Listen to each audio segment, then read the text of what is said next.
మన ప్రభువైన యేసుక్రీస్తు వారి యొక్క ఉన్నతమైనటువంటి నామంలో ఈ ఆడియో బైబిల్ వింటున్న మీ అందరికీ వందనాలు తెలియజేస్తున్నాము. మరి ప్రతిదినం కూడా దేవుని యొక్క వాక్యాన్ని వింటూ ఇంకా అనేకులకు పరిచయం చేయవలసిందిగా ప్రభు పేరిట మీ అందరికీ మనవి చేసుకుంటున్నాము. ఈ దినం 56వ రోజు దేవుని యొక్క వాక్యాన్ని చదువుకుందాం. ద్వితీయోపదేశ కాండము 13వ అధ్యాయము. ప్రవక్తయే గాని కలలు కనువాడే గాని నీ మధ్య లేచి నీ ఎదుట సూచక క్రియనైనను మహత్కార్యమునైనను చేసి నీవు ఎరుగని ఇతర దేవతలను అనుసరించి పూజింతము రమ్మని చెప్పిన ఎడల అతడు నీతో చెప్పిన సూచక క్రియ గాని మహత్కార్యము గాని సంభవించినను ఆ ప్రవక్త మాటలను కలలు కనువాని మాటలను వినకూడదు. ఏలైనగా మీరు మీ దేవుడైన యెహోవాను మీ పూర్ణ హృదయముతోనూ మీ పూర్ణ ఆత్మతోనూ ప్రేమించుచున్నారో లేదో తెలుసుకొనుటకు మీ దేవుడైన యెహోవా మిమ్మును పరీక్షించుచున్నాడు. మీరు మీ దేవుడైన యెహోవాకు లోబడి ఆయనకే భయపడి ఆయన ఆజ్ఞను అనుసరించి ఆయన మాట విని ఆయనను సేవించి ఆయనను హత్తుకొని ఉండవలెను. నీవు నడవలనని నీ దేవుడైన యెహోవా నీకు ఆజ్ఞాపించిన మార్గంలో నుండి నిన్ను తొలగించున్నట్లు ఐగుప్తు దేశంలో నుండి మిమ్మును రప్పించి దాస్యగృహంలో నుండి మిమ్మును విడిపించిన మీ దేవుడైన యెహోవా మీద తిరుగుబాటు చేయుటకు మిమ్మును ప్రేరేపించెను గనుక ఆ ప్రవక్తకేమి ఆ కలలు కనువానికేమి మరణశిక్ష విధింపవలెను. అట్లు నీ మధ్య నుండి ఆ చెడుతనమును పరిహరింపవలెను. నీ తల్లి కుమారుడే గాని నీ సహోదరుడే గాని నీ కుమారుడే గాని నీ కుమార్తెయే గాని నీ కౌగిటి భార్యయే గాని నీ ప్రాణ స్నేహితుడే గాని భూమి యొక్క ఈ కొన మొదలుకొని ఆ కొన వరకు నీకు సమీపముగా నుండినను నీకు దూరముగా నుండినను నీ చుట్టూ నుండు జనముల దేవతలలో నీవును నీ పితరులను ఎరుగని ఇతర దేవతలను పూజింతము రమ్మని రహస్యముగా నిన్ను ప్రేరేపించిన ఎడల వారి మాటకు సమ్మతింపకూడదు, వారి మాట వినకూడదు, వారిని కటాక్షింపకూడదు, వారి యందు జాలిపడకూడదు, వారిని మాటుపరచకూడదు, అవశ్యముగా వారిని చంపవలెను. చంపుటకు నీ జనులందరికీ ముందుగాను నీ చెయ్యి మొదట వారి మీద పడవలను, రాళ్లతో వారిని చావగొట్టవలెను. ఏలైనగా ఐగుప్తు దేశంలో నుండి దాస్యగృహంలో నుండి నిన్ను రప్పించిన నీ దేవుడైన యెహోవా యొద్ద నుండి వారు నిన్ను తొలగింప యత్నించెదరు. అప్పుడు ఇశ్రాయేలీలందరూ విని భయపడుదురు గనుక నీ మధ్య అటు దుష్కార్యమేమియు ఇకను చేయకుందురు. నీవు నివసించుటకు నీ దేవుడైన యెహోవా నీకిచ్చుచున్న నీ పురములలో ఏదో ఒక దానియందు పనికిమాలిన కొందరు మనుషులు నీ మధ్య లేచి మీరు ఎరుగని ఇతర దేవతలను పూజింతము రండని తమ పుర నివాసులను ప్రేరేపించిరని నీవు వినినేడలా నీవు ఆ సంగతిని శోధించి పరీక్షించి బాగుగా విచారింపవలెను.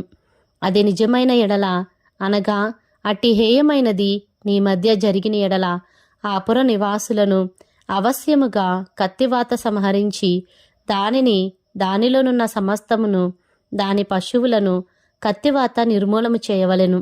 దాని కొల్ల సొమ్మంతటిని విశాల వీధిలో చేర్చి నీ దేవుడైన యెహోవా పేరట ఆ పురమును దాని కొల్ల సొమ్మంతటిని అగ్నితో బొత్తిగా కాల్చివేయవలెను. అది తిరిగి కట్టబడక ఎల్లప్పుడూ పాడు దిబ్బయ్యుండును. నేడు నేను నీకు ఆజ్ఞాపించు ఆయన ఆజ్ఞలన్నిటినీ గైకొనుచు నీ దేవుడైన యెహోవా దృష్టికి యథార్థమైన దాని చేయుచు నీ దేవుడైన యెహోవా మాట వినునప్పుడు యెహోవా తన కోపాగ్ని నుండి మళ్ళుకొని నీ యందు కనికరపడి నిన్ను కరుణించి నీ పితరులతో ప్రమాణము చేసిన రీతిని నిన్ను విస్తరింపజేయునట్లు నిర్మూలము చేయవలసిన దానిలో కొంచెమైనను నీ యొద్ద ఉంచుకొనకూడదు. ద్వితీయోపదేశ కాండము 14వ అధ్యాయము. మీరు మీ దేవుడైన యెహోవాకు బిడ్డలు గనుక చనిపోయిన వాడెవనిని బట్టి మిమ్మును మీరు కోసుకొనకూడదు, మీ కనుబొమ్మల మధ్య బోడి చేసుకొనకూడదు.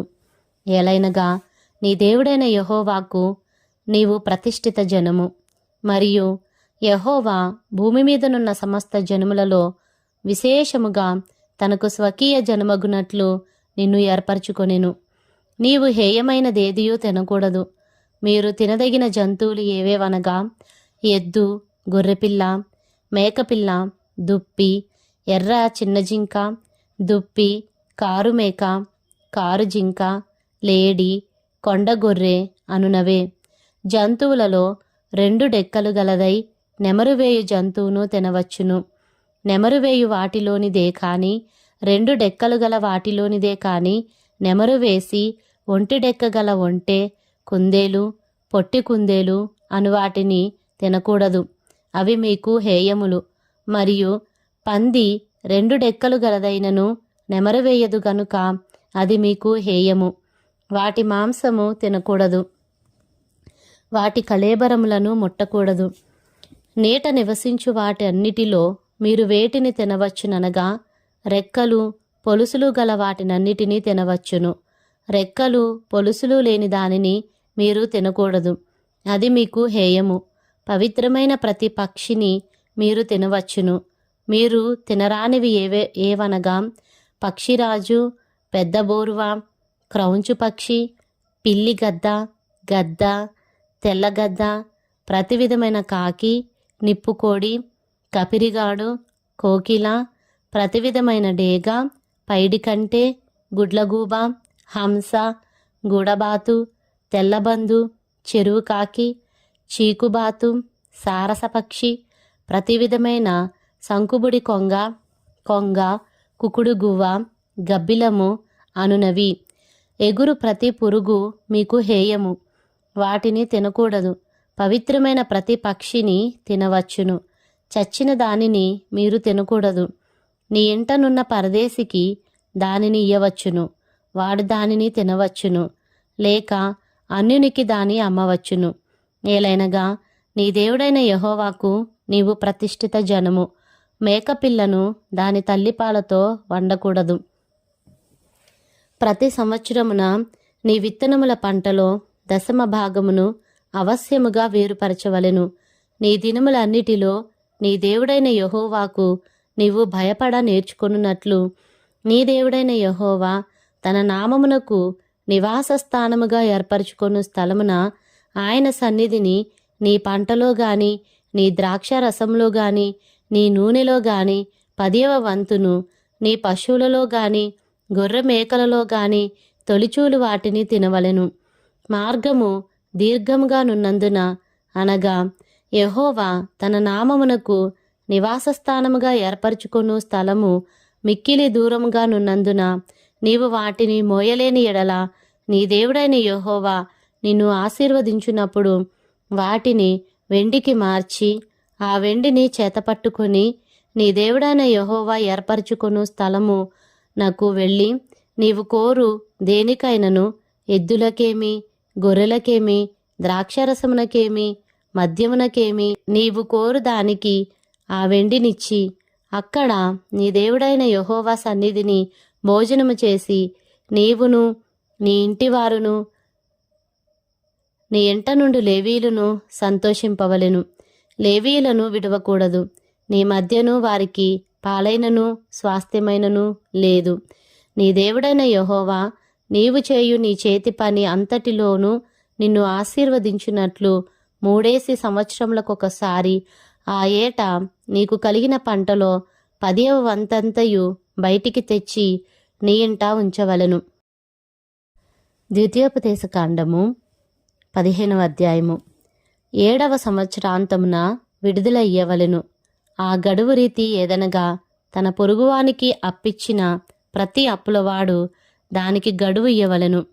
అది యెహోవాకు గడువు అనబడును గనుక అప్పిచ్చినవాడు తన పొరుగువానినైనను తన సహోదరునైనను నిర్బంధింపకూడదు. అన్యుని నిర్బంధింపవచ్చును కాని నీ సహోదరుని యొద్దనున్న దానిని విడిచిపెట్టవలెను. నీవు స్వాధీనపరుచుకొనున్నట్లు నీ దేవుడైన యెహోవా నీకు స్వాస్థ్యముగా ఇచ్చుచున్న దేశంలో యెహోవా నిన్ను నిశ్చయముగా ఆశీర్వదించును. కావున నేడు నేను నీకు ఆజ్ఞాపించుచున్న ఈ ఆజ్ఞలనన్నిటినీ అనుసరించి నడుచుకొనుటకు నీ దేవుడైన యెహోవా మాటను జాగ్రత్తగా వినిన ఎడల మీలో బీదలు ఉండనే ఉండరు.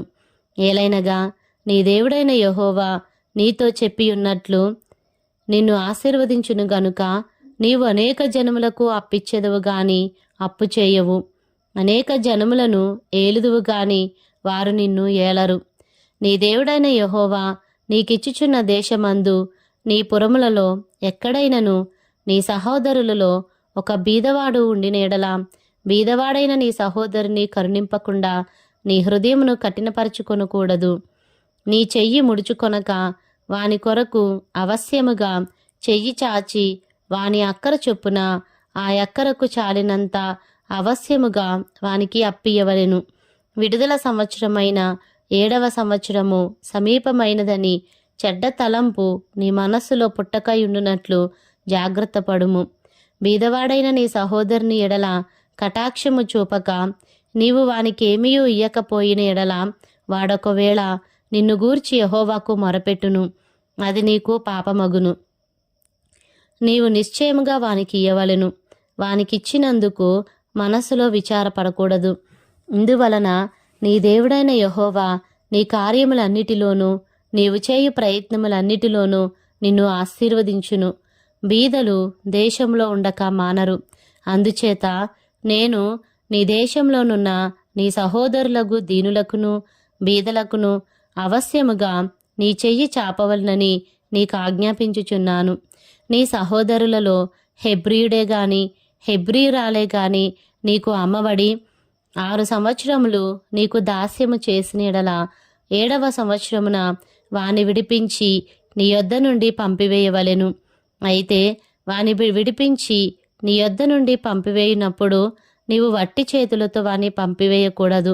నీవు ఐగుప్తు దేశంలో దాసుడివై ఉన్నప్పుడు నీ దేవుడైన యెహోవా నిన్ను విమోచించినని జ్ఞాపకం చేసుకొని నీ మందలోను నీ కళ్ళంలోను నీ ద్రాక్ష గానుగలోను కొంత అవశ్యముగా వానికి ఇయ్యవలెను. నీ దేవుడైన యెహోవా నిన్ను ఆశీర్వదించి నీకు అనుగ్రహించిన దానిలో కొంత వానికి ఇయ్యవలెను. ఆ హేతువు చేతను నేను ఈ సంగతి నేడు నీకు ఆజ్ఞాపించి ఉన్నాను. అయితే నీ యొద్ద వానికి మేలు కలిగినందున నిన్నును నీ ఇంటి వారిని ప్రేమించుచున్నాను గనుక నేను నీ యొద్ద నుండి వెళ్ళిపోనని అతడు నీతో చెప్పిన ఎడల నీవు కదురును పట్టుకొని తలుపులోనికి దిగినట్లుగా వాని చెవికి దానిని గుచ్చవలెను. ఆ తరువాత అతడు నిత్యము నీకు దాసుడై ఉండును. అలాగుననే నీవు నీ దాసికిని చేయవలెను. వానిని స్వతంత్రునిగా పోనిచ్చుట కష్టమని నీవు అనుకొనకూడదు. ఏలైనగా వాడు 6 సంవత్సరములు నీకు దాస్యము చేసినందున జీతగానికి రావలసిన 2 జీతముల లాభము నీకు కలిగెను. అలాగైతే నీ దేవుడైన యెహోవా నీకు చేయు వాటన్నిటి విషయంలో నిన్ను ఆశీర్వదించును. నీ గోవులలోనేమి నీ గొర్రె మేకలలోనేమి తొలిచూలు ప్రతి మగదానిని నీ దేవుడైన యెహోవాకు ప్రతిష్ఠింపవలెను. నీ కోడెలలో తొలిచూలు దానితో పనిచేయకూడదు. నీ గొర్రె మేకలలో తొలిచూలు దాని బొచ్చు కత్తిరింపకూడదు. యెహోవా ఏర్పరచుకొను స్థలమున నీవును నీ ఇంటివారును నీ దేవుడైన యెహోవా సన్నిధిని ప్రతి సంవత్సరము దానిని తినవలెను. దానిలో లోపము అనగా దానికి కుంటితనమైనను గ్రుడ్డితనమైనను మరి ఏ లోపమైనను ఉండిన ఎడల నీ దేవుడైన యెహోవాకు దాని అర్పింపకూడదు. జింకను దుప్పిని తినునట్లు నీ పురములలో పవిత్రులు దాని తినవచ్చును. వాటి రక్తమును మాత్రము నీవు తినకూడదు. నీళ్ళ వలె భూమి మీద దాన్ని పారబోయవలెను.